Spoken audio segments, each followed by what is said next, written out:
Thank you, and thank you for that kind introduction. Yeah, I'm going to anchor kind of how does all this play in the marketplace. And that's kind of reflective of where many of you are headed out into the marketplace. You may be working for a small, medium-sized company. You may be working for a Fortune 50 company, but all of you eventually will find your way out into the marketplace. And I will tell you, the diversity and beyond diversity and the multicultural marketplace is fundamentally reshaping the landscape of not just how products are marketed, but product design, packaging, the entire envelope for what you see in the marketplace now, including store design and display and all that kind of stuff, fundamentally being reshaped by a very fast changing, multicultural, diverse marketplace. And I think in considering how beyond diversity plays into the theme of, okay, how does that apply to business? Clearly beyond means we're not going to be reactive, we're not going to be generic, we are going to be proactive, and we are going to be sensitive. We're going to be sensitive to our consumers, we're going to be sensitive to shoppers, we're going to be sensitive to our employees, we're going to engage them, we're going to listen, we're going to study, and we're going to involve ourselves in developing products and strategies that have real, not just appeal, but value to those shoppers and to those consumers. Now, because we have roughly 12 minutes, I'm going to key in on one, as an example, one multicultural market segment that is really getting a lot of attention right now, and it is the Hispanic market. The Hispanic market is large, it's complex, and as you're going to see here in a couple of slides I put together, it is extraordinarily powerful economically. You can see here that the real growth in the marketplace is multicultural growth. You can see the market segments here from about 10 million, various ethnic groups, Asian, African American, Black, Hispanic, and non-Hispanic white. But the growth is really coming in multicultural. That is where the economic action is. That is where the societal action is. And when you get out into the marketplace, and many of you, have part-time exposure there, you're going to see in any of the companies you work for a real emphasis on that. And it's not just a feel-good anymore. Feel-good doesn't cut it. It has to be real and tangible. You can see here, just in terms of the growth of the population, we've got Hispanic growing at 167%. The Asian population, 142%. You see down here, non-Hispanic white is pretty much flat. So if you're in business, you're certainly recognizing that there are significant changes taking place in the U.S. marketplace, and you better be on your toes. You better be highly adaptive, and I don't mean in superficial ways. It has to be real, and it has to be tangible. And frankly, many major companies you're seeing in terms of leadership, women, you're seeing ethnic minorities taking the helm in, if not CEO and president positions. You're seeing key positions in shopper marketing, in insights, in product development, in marketing, being headed up by people who reflect this change internally. So there are many, many, many opportunities.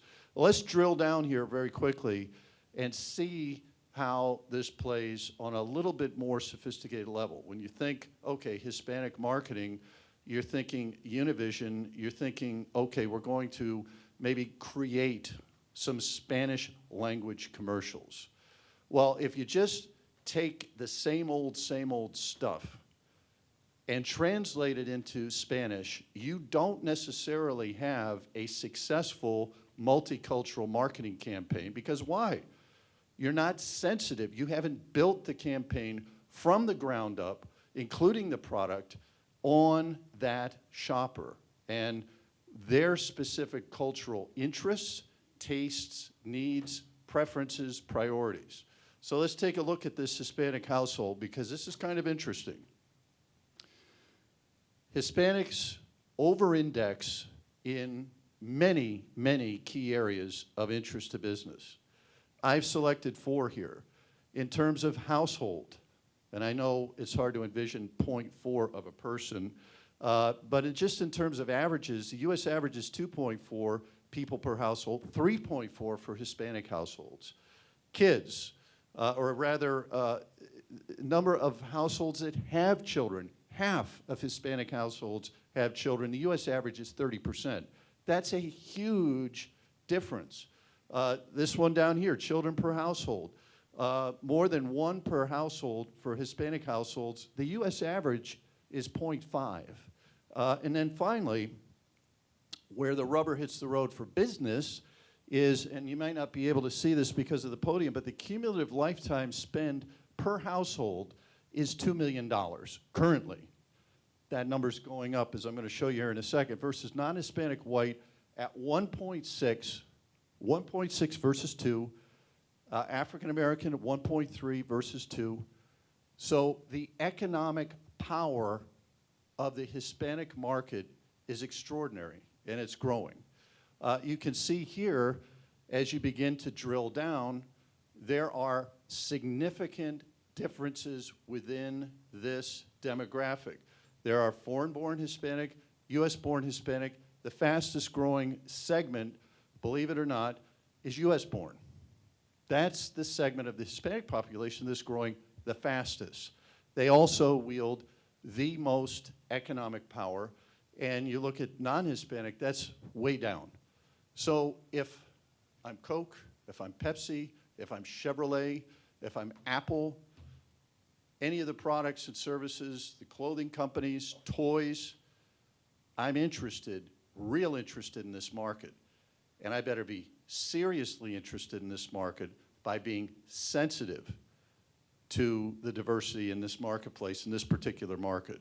Now, I'm not saying, you know, everything is focused on the Hispanic market at all.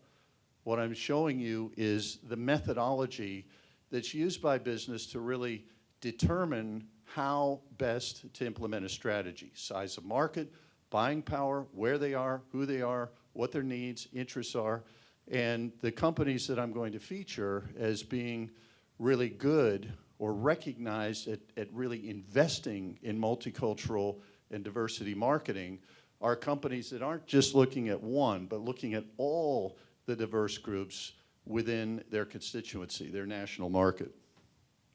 This just reinforces the increase in consumer spending by Hispanics. It will go up 74%, 74% over the next 10 years. Here you can see, okay, all right, where do they over-index? Well, these are product categories that are essentially being driven to new heights because of the Hispanic consumer.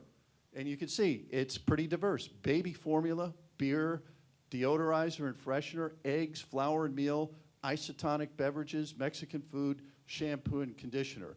This is just a sampling. But when we say over-index, what I mean by that is these product categories overall have a certain sales level that's 100%. That's the average.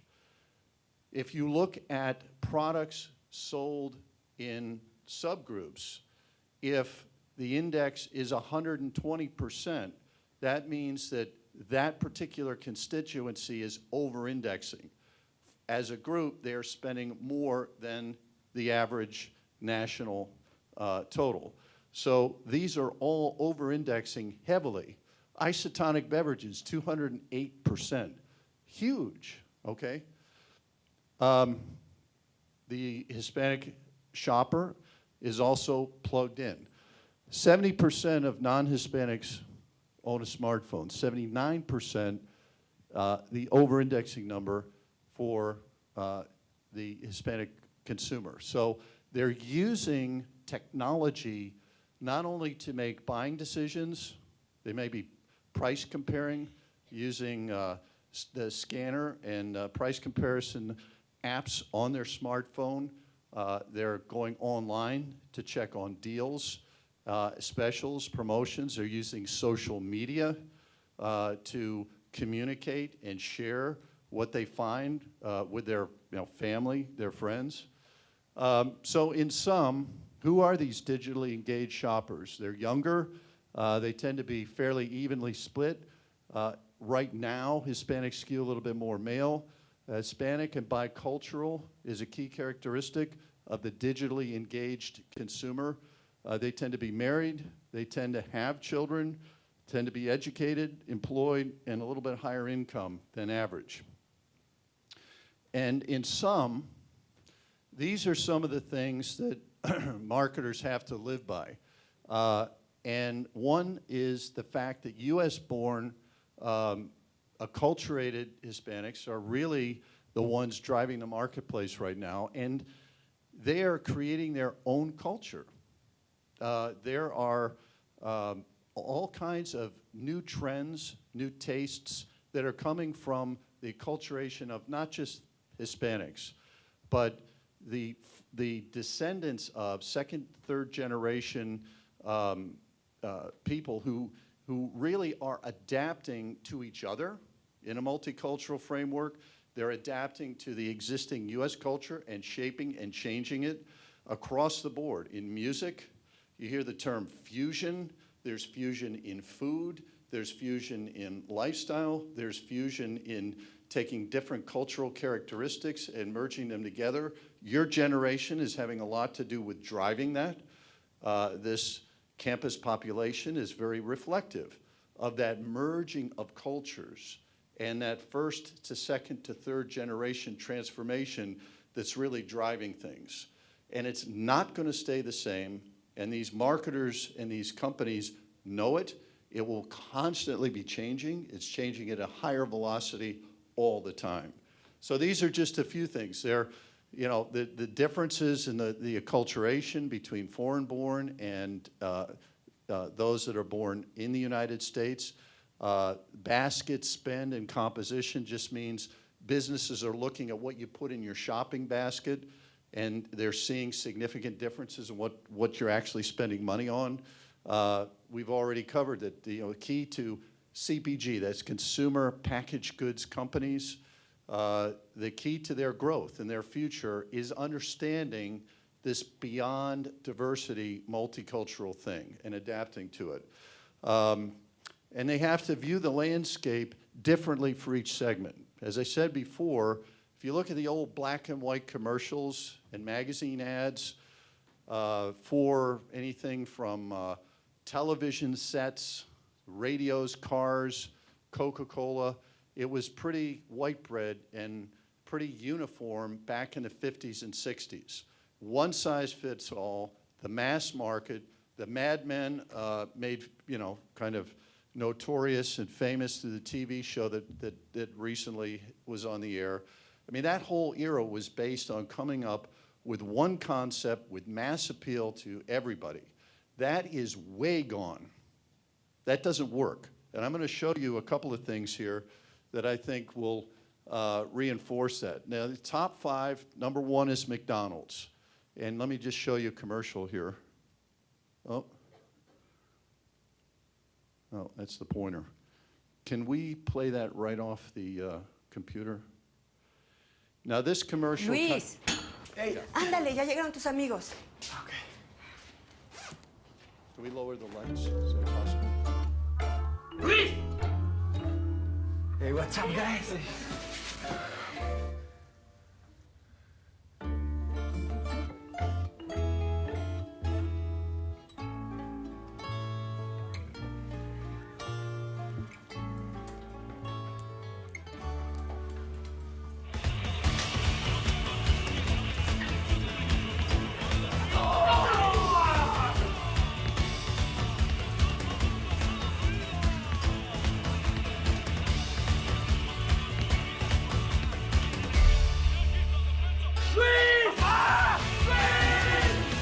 play Peel Play Ole Ole from McDonald's.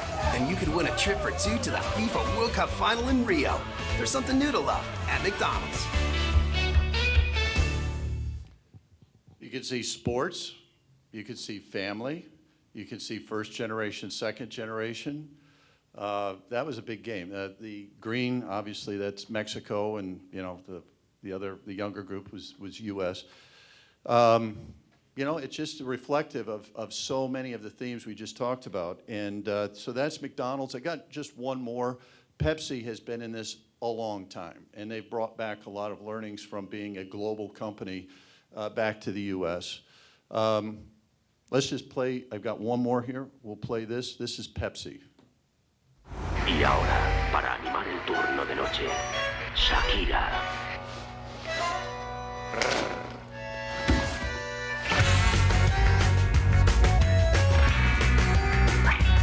Ay, te anuncio que hoy renuncio a mis negocios. Si por ti me quedé como Mona Lisa, sin llanto y sin sonrisa, te aviso.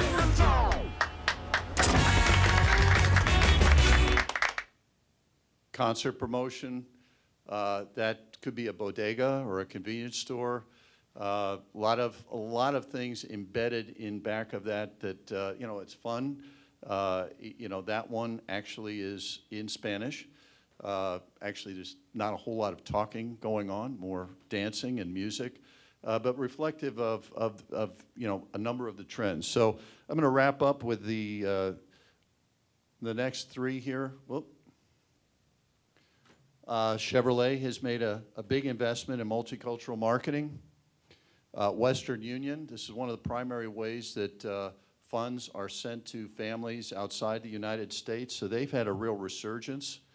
And Walmart, no matter what you think of them, they are the biggest of the retailers out there, and they have made a really strong effort to try to understand their shoppers, and frankly, they've done really well from a business standpoint. So that's it. I think I've gone soundly over my allotment, but I hope I've given you a few things, a few insights on the business side of diversity and the imperative for you, when you get into the business world, to carry on this whole idea that it must be progressive, proactive, sensitive, and real. And I think you are best positioned to do that and be that light in the marketplace. Thank you very much.